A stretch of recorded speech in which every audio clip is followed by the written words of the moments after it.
तो अभी ये लेक्चर फुल हिंदी वालों का है। मैंने हाफ हिंदी के 2 पोएम्स कंप्लीट की है। फुल हिंदी की ना पहली पोएम ही बहुत ज़्यादा बड़ी है, बहुत थोड़ी सी टफ है, तो हम लोग आज सिर्फ ये फुल हिंदी की एक ही पोएम कंप्लीट कर रहे हैं, भारत महिमा। इनकेस अगर इस पोएम के बाद हुआ तो मैं अगले चैप्टर का शॉर्ट में आपको सिर्फ डिस्क्रिप्शन दे दूंगी। नेक्स्ट वाली स्टोरी है सेकेंड चैप्टर। तो भारत की महिमा के जो रचयिता है, जो कवि है, वो है जयशंकर प्रसाद। आपको हर चैप्टर, हर पोइट्री के साथ राइटर, पोइट का नाम याद रखना है, क्योंकि जैसे इंग्लिश में अप्रिसिएशन आता है वैसे ही हिंदी में भी अप्रिसिएशन आएगा। तो जयशंकर प्रसाद है इनके रचयिता।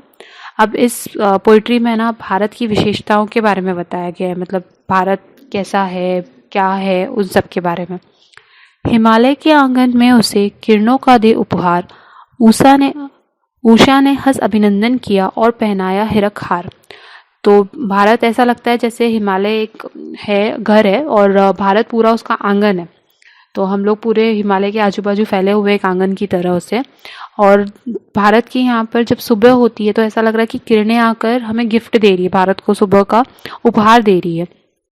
उषा मतलब वही सुबह, जो सूरज की किरणें, वो हंसकर अभिनंदन कर रही है, हमारा नमस्कार कर रही है, और हमें हीरो का हार पहना रही है। हीरो का हार मतलब जो ओस की बूंदें होती है ना सुबह सुबह, तो जब वो किरणें ओस की बूंदों पे पड़ती है तो वो चमकने लगती है। तो उनको देखकर ऐसा लग रहा है कि पूरे भारत ने हीरो का हार पहना हुआ है। तो भारत भूमि का मतलब भारत भूमि की विशेषता बताइए कि हमारा जो देश है वो कितना खूबसूरत लगता है सुबह के टाइम पे। जगे हम लगे जगाने विश्व, लोक में फैला फिर आलोक, व्योमतम पुंज हुआ तब नष्ट, अखिल संपत्ति संस्कृति को हो उठी अशोक। जगे हम मतलब पहले हमें ज्ञान प्राप्त हुआ, ज्ञान का उदय हुआ भारत में, अर्थात सबसे पहले हम जागृत हुए, फिर हमने विश्व में ये ज्ञान का प्रसार किया, विश्व को जगाया, और इसके कारण क्या हुआ, पूरा संसार जो है वो आलोकित हो गया। मतलब पूरे संसार से जो अज्ञानता है वो नष्ट हो गई, उसका अंधकार खत्म हो गया, और सब जगह पर अभी खुशियां हैं, दुख शोक सब कुछ दूर हो गए। व्योमतम पुंज हुआ नष्ट मतलब जो अज्ञान रूपी अंधेरा था वो खत्म हो गया है। अखिल संस्कृति हो उठी अशोक, अखिल मतलब पूरा का पूरा जो संसार है, पूरी सृष्टि जो है वो अशोक मतलब बिना शोक के हो गई है, अशोक, शोक खत्म हो चुका है उनका। विमल वाणी ने वीणा ली, कमल कोमल कर में संप्रत, सप्त स्वर सप्त सिंधु में उठे, छीड़ा तब मधुर साम संगीत। तो जो वीणा की देवी है सरस्वती माता, वो जो अपनी जो भारत की पवित्र भूमि है, उन्होंने प्रेम से अपने हाथों में वीणा ली है, और उनके जो हाथ है उनको कमल की तरह कोमल बोला गया। तो उन्होंने कमल के समान कोमल हाथों में वीणा उठाई है, और उसकी झंकार मतलब जब वीणा बजती है तो उसकी ट्यून से सप्त सिंधुओं में सातों स्वरों की मोहक सरगम गूंजने लगती है। मतलब सातों महासागरों में सातों जगहों पर एक स्वर की एकदम मोहक स्वर गूंजने लग गया। मधुर संगीत का जन्म हुआ, और इसी महान देश में संगीत के वेद सामवेद की रचना हुई। तो कवि के हिसाब से जो इंडिया है वहीं पर सबसे पहले संगीत आया, क्योंकि हम लोग सरस्वती माता को, वीणा को, मतलब उनको ज्ञान की देवी, संगीत की देवी सब मानते हैं, और सबसे ज़्यादा सरस्वती माता को इंडिया में ही माना जाता है। तो उन्होंने अपने हाथों में कमल की तरह कोमल हाथों में वीणा ली है और वीणा बजाई, तब ऐसा लगा कि सारी जगहों पर एक मधुर सा साम संगीत छिड़ गया, और उसकी वजह से वेद सामवेद इन सब की रचना हुई थी। विजय केवल लोहे की नहीं, धर्म की रही धरा पर धूम, भिक्षु होकर रहते सम्राट, दया दिखलाते घर घर घूम। तो भारत के लोग हैं ना, शस्त्रों के बल पे यानी हथियारों के बल पर नहीं जीतते हैं, हमेशा धर्म के बल पर जीतते हैं। उनके लिए शस्त्र वगैरह से ज़्यादा धर्म इम्पॉर्टेंट है। उन्होंने संसार में धर्म का प्रचार किया। यहाँ पर एग्जाम्पल दिया हुआ है कि भिक्षु होकर रहते सम्राट, जो गौतम बुद्ध और वर्धमान महावीर है, उनकी स्टोरी अगर आप लोग ने पढ़ी होगी तो वो एक्चुअली राजकुमार थे, राजा थे, लेकिन उन्होंने अपना पूरा साम्राज्य छोड़कर भिक्षु का स्वरूप धारण किया था, और घर घर में जाकर लोगों के कष्ट को दूर करने का ट्राई करते थे। उन्होंने धर्म का प्रचार प्रसार किया था। तो दया दिखलाते घर घर घूम, गौरी को दिया दया का दान, गौरी को दिया दया का दान, चीन को मिली धर्म की दृष्टि, मिला था स्वर्ण भूमि को रत्न, शील ही सिहल को भी सृष्टि।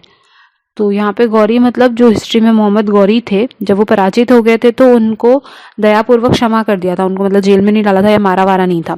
तो हमारा देश दया वाली चीज़ को मानता है, हम माफ़ करने में ज़्यादा यकीन रखते हैं, तो हमने मोहम्मद गौरी को भी दया का दान दे दिया था। चीन जो है मतलब अपना जो पड़ोसी राज्य है चीन, उसको हमने धर्म दिया। वो किस तरह से दिया, जो महान सम्राट थे ना अशोक, तो उन्होंने अपने पुत्र और पुत्री महेंद्र और संघमित्रा, जो उनके बेटे बेटी थे, उनको बौद्ध धर्म प्रचार करने के लिए चीन में भेजा था। और इसी की वजह से चीन में बहुत सारे, मतलब चीन में बौद्धिक धर्म ज़्यादा माना जाता है। उसके बाद है, मिला था स्वर्ण भूमि को रत्न, शील की सीहल को भी सृष्टि। तो ये बौद्ध धर्म जावा और श्रीलंका में भी फैला यहाँ से ही। तो वहाँ पर पंचशील के सिद्धांत मिले। जावा और श्रीलंका में शील की सीहल को दृष्टि, पंचशील मतलब 5 चीजें, अहिंसा, असत्यय, अपरिग्रह, सत्य, ब्रह्मचर्य, ये 5 चीजें लोगों को इंडिया से पता चली। मिला था स्वर्ण भूमि को रत्न, स्वर्ण भूमि एक जगह का नाम है और जावा भी एक जगह का नाम है। तो इन दोनों जगहों को 5 ये जो चीजें थी वो बौद्ध धर्म से ही मिली। और बौद्ध धर्म कहाँ से आया, इंडिया से शुरू हुआ। किसी का हमने छीना नहीं, प्रकृति का रहा पालना यही, हमारी जन्मभूमि थी यही, कहीं से हम आए थे नहीं। तो भारतवासियों ने ना कभी किसी से कुछ छीना नहीं है। मतलब हम हमेशा देने में यकीन रखते हैं, हम किसी के राज्य को छीनने में या किसी और देश पर अटैक करने में, इन सब में बिलीव नहीं करते। हमें प्रकृति से है ना जितनी भी वस्तुएं चाहिए वो फ्री में मिल ही जाती है। तो हमारे ऊपर प्रकृति की महान कृपा है, हमको कभी किसी से कुछ छीनने की जरूरत ही नहीं पड़ी। भारत सदा से हमारी जन्मभूमि है, मतलब हम यहीं पे पैदा हुए हैं, हम यहीं की संतान है। जैसा कि कुछ लोग बोलते हैं कि आर्य वगैरह जो है वो बाहर से आए हैं, विदेशी है, तो ऐसा नहीं है। भारत हमारी ही जन्मभूमि है, हम कहीं बाहर से नहीं आए हुए हैं। चरित थे पूत, भुजा में शक्ति, नम्रता रही सदा संपन्न, हृदय के गौरव में था गर्व, किसी को देख न सके विपिन। तो भारत के लोग जो थे ना वो सब कैरेक्टर्स वाले थे, मतलब चरित्रवान थे। हमारी भुजाओं में भले ही कितनी भी शक्ति हो, कितनी भी हमें वीरता की कभी कमी नहीं दी थी, लेकिन साथ ही हम लोग नम्र भी थे। चरित्र की पूत मतलब हम लोग कैरेक्टर्स अच्छे हैं हम लोग के, हमारे भुजाओं में शक्ति है, लेकिन हम लोग साथ में ही नम्र भी है। मतलब हम किसी के ऊपर एरोगेंट नहीं होते, किसी के ऊपर चिल्लाते नहीं, हम भले ही कितने भी ताकतवर हो, लेकिन हम लोग नम्र हैं। हमने कभी अपनी उपलब्धियों पर घमंड नहीं किया, मतलब हृदय में हमने कभी, हृदय के गौरव में था गर्व, किसी को देख न सके विपिन। मतलब हम लोग में गौरव है, गर्व नहीं है। हमें अपनी सभ्यता, संस्कृति, इन सब पे गर्व है, लेकिन किसी चीज़ का घमंड नहीं है। हम कभी किसी को दुखी नहीं देख सके। दीन दुखियों की सेवा करने के लिए हम भारतीय हमेशा तत्पर रहते हैं। हमारे संचय में था दान, अतिथि थे सदा हमारे देव, वचन में सत्य, हृदय में तेज, प्रतिज्ञा में रहती थी टेव। तो हमारे जो धन संपत्ति हम लोग भले ही जमा करते हो, तो हम जो धन संपत्ति वगैरह है भले ही हम लोग संचय करते हो, लेकिन हम ये संचय क्यों करते हैं, ताकि हम दूसरों को दान दे सकें। हम मतलब अपने लिए जमा नहीं करते। दानवीरता भारतीयों का सबसे मेन गुण है। हमारे यहाँ पर महान राजा कर्ण हुए जो दानवीर के लिए बहुत ज़्यादा फेमस है। हमारे देश में अतिथियों का सदा स्वागत किया गया, उनको हमेशा देवता के रूप में माना गया। हम बोलते भी ना अतिथि देवो भव। तो भारत के लोग सत्य बोलना अपना धर्म मानते हैं। हम लोग जो राजा हरिश्चंद्र है उनको सत्य के लिए सबसे ज़्यादा जाना जाता है, वो भी भारत के ही थे। तो हम लोग सत्य बोलते हैं। हमारे हृदय में तेज है, गौरव है, हम सदा अपनी प्रतिज्ञा पर अटल रहते हैं। प्राण जाए पर वचन न जाए, वैसे टाइप का हमारा जीवन मूल्य है। तो हमारे संचय में था दान, मतलब हमने जो जमा किया है वो दान देने के लिए जमा किया है। अतिथि हमारे लिए भगवान के समान है। वचन में सत्य, मतलब हमारी वाणी में सत्य है, हमने जो वचन दे दिया वो हम निभाते हैं। हृदय में तेज है, गौरव है, और प्रतिज्ञा की रहती थी टेव, मतलब प्रतिज्ञा को हम हमेशा अपने जीवन से भी ज़्यादा मूल्य मानते थे।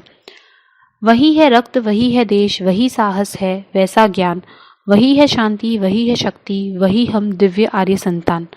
तो आज भी हम भारतीय की जो नसों में या जो धमनियाँ हैं उनमें पूर्वजों का वही रक्त दौड़ रहा है। हम आज भी वही है, वही हमारा देश है, हमें आज भी वही साहस है, हमारे पास ऐसा ही ज्ञान, मतलब जैसा पूर्वजों के पास था वैसा ही हमारे पास भी ज्ञान है। हम आज भी ज्ञान के क्षेत्र में सबसे आगे हैं। आज भी हम पहले के समान शांति के पुजारी है। देशवासियों में भी वैसी ही शक्ति है।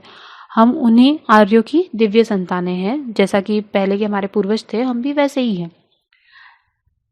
जिए तो सदा इसी के लिए, यही अभिमान रहे यह हर्ष, निछावर कर दे हम सर्वस्व, हमारा प्यारा भारतवर्ष।